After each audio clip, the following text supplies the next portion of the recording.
La luna se puede tomar a cucharadas o como una cápsula cada 2 horas. Es buena como hipnótico y sedante y también alivia a los que se han intoxicado de filosofía.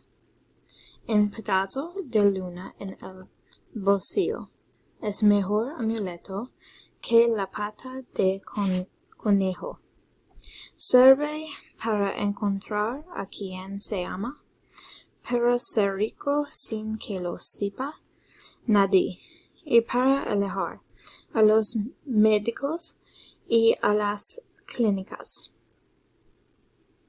Y se puede dar de postre a los niños cuando no se han dormido, y unas gotas de luna en los ojos de los ancianos